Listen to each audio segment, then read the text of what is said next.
Hey, what's up, iCkEdMeL? Welcome to the channel and thank you for stopping by. I just wanted to share this story about Kivontae Love that passed away November 27th, 2019. His mother sent me a message and there's very little information online. The most informative bit of information is from Unfinished Business. So we're going to listen to this podcast. He was shot in this place called Bellamar Apartments. This was Tampa, Florida, up north in the apartment complex in the middle of the street. To my knowledge, I didn't see any news clip videos, just a couple of articles, and those articles are very vague. And I suspect because I read the reviews about that apartment complex, and I'll just show you one before we start. Somebody said here, very hood. If you go to work, school, have kids that you want to raise right, and don't sell drugs, do not move here. Drug sales rampant, fights, vandalism, security here is good. They respond quick and squash major issues if they see it. However, there's not enough. And I saw another review talking about that there's shots and fights and everything all the time out there. Now, Kivontae, he survived by his mother, father. He has a son, brothers and sisters. Now, with regards to the address of where he was shot and killed, this is the Bellamar Apartments here, okay? But on another website, more specifically, they gave this address 12418. So I'm not exactly sure where in this place, but it's in this vicinity. It's 1 minute apart. The other thing too, this is where the address was provided. At one point, there was a $5,000 reward, but this was 2021. So there might be still some sort of reward. And we're just going to listen to the podcast. It's about 8 minutes long. This is from Unfinished Business. So just kind of sit back and listen, relax. And this was posted actually July 13th, 2021. So yeah, definitely comment below. Let me know your thoughts. And I consider this preliminary, planting the seeds, because you just never know. And I've had cases or stories or times where certain people reach out with certain cases anonymously or whatever in the comment section, with information. So here we go. A killer on the run.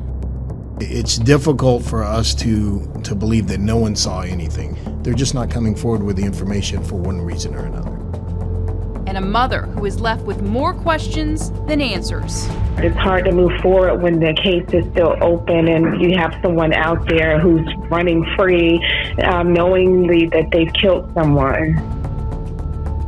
Shonda Robinson's son was shot and killed in Tampa 2 years ago. We take a look back at the murder of Kivontae Love in hopes that you can help us solve this unfinished business. Shonda Robinson still has flowers that her son, Kivontae Love, bought her for holidays and other occasions. For Mother's Day or my birthday, he would always get me those fake roses that don't die. He always say, "Here, Ma," he always get me that along with other stuff, but that was always something he would get me. The past October, before this happened in November, he did the same thing. He got me the fake rose and some other little gifts that he always get, but that was the one thing he would always make sure he'll get me as a rose that won't die.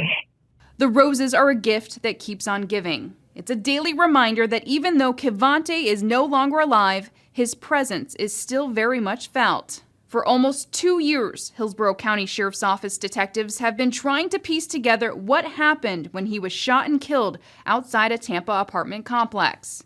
Tony Watson of HCSO's Criminal Investigations Division is the lead detective on the case. What information do we have on the case of the homicide of Kivontae Love? Well, that we know that this incident occurred on November the 27th, 2019. It was somewhere around 5 p.m. This is the day before Thanksgiving. A lot of people are off. As far as where he was shot, sorry to interrupt, and we might get clarity, but maybe it was along this strip on the road. Maybe this is what they're talking about. Just so you have an idea. From work. It occurred in an apartment complex up in our District 1 area, specifically the Bellamar Apartments. This is an apartment complex that has a lot of foot traffic. People are off. People are walking around. So we feel that there should be some witnesses out here that may have seen stuff. They just haven't came forward yet. What do we know about what happened to him that day? Well, Kivontae is a young man.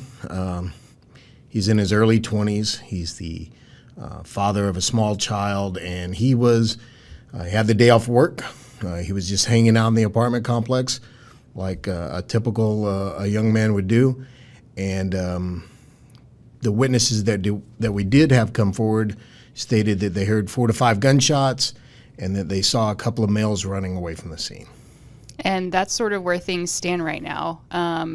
What other evidence is there in this case that could hopefully bring some answers to Kivontae's family? Well, our witnesses are telling us that the males that they did see running, that they were both black males. They were both wearing dark-colored hoodies, and they ran in direction of possibly a vehicle and then fled out of the apartment complex. Other than that, not a lot. We've had a lot of theories presented to us, but nothing that we've been able to prove as being factual at this point. We've chased down tons of leads, but none of them lead us to an arrest or anything at this point. Detectives believe someone knows something. I think this one's particularly frustrating because just knowing the amount of people, even when our deputies showed up out on the scene out there was people milling around everywhere. The amount of people in that apartment complex, as I've been in and out of there before, people sit on the breezeways, they sit on their balconies. So just a quick, as you can see here, so this is a part of the complex. The address that I had here a minute ago, the 12418 is inside of this thing, this apartment complex. It's fenced off on the other side. And you can see there is, like, I guess, balconies and stuff like that here. And there's a lot of, when he says traffic, I guess there's a lot of people always outside walking around, kind of like a busy area, you know? We can see this weird person right here, wherever this is. I mean, he's not necessarily weird, but it's difficult for us to believe that no one saw anything. This is not a case from 1965 out in the woods. This is a case that just occurred a couple of years ago in a very highly populated area that somebody should have seen something. They're just not coming forward with the information for one reason or another. Shonda Robinson has done everything she can to assist detectives with their investigation into her son's murder. She's grieving, just like you would expect from any parent, but this hits her particularly hard.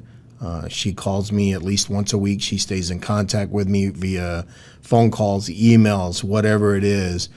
She's out there actively pursuing, trying to find this out just as hard as we are.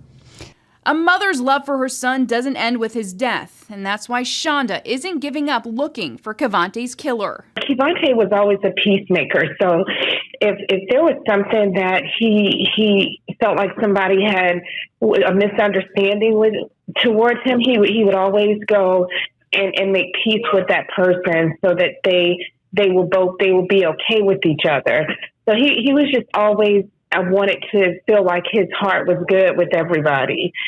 And I just want, people to know that Kivontae wasn't the person who is out there wanting to shoot or kill someone. And I don't understand, why the person or people who did this to him would betray him to want to do that towards him. It's not like he was out toting a gun to thinking someone was going to hurt him. I wonder why the words betray. It's kind of an interesting term. But people do get accidentally targeted. Like, the wrong people get killed all the time. I wonder if it was mistaken identity or if there's more to this than we know. Him or anything. What do we know about a possible motive in this case? Well, we've heard everything. We've heard that this was a possible robbery. We've heard that there was a female that was involved. Maybe it was some type of love quarrel back and forth. And that there was gang ties. I mean, we've heard everything. Every theory has been produced to us at this point, but we just haven't been able to lock any of them down and prove them. Where do we go from here? Well, we have just recently put out another Crime Stoppers alert on this case, where we have increased the amount of reward asking for information leading to the arrest of somebody in this case. We're just asking for the public, somebody who saw something. This was not that long ago. 2 years ago, the day before Thanksgiving, somebody saw something. If somebody could come forward to us and just share that information, and it'll be that one little piece that puts us over the top, because we're close. We have some information that we're close on. We just need somebody to step up, do the right thing for this family. Doing the right thing means answers for Shonda Robinson and her family. Who did this to Kivontae and why? This is my son who lost his life.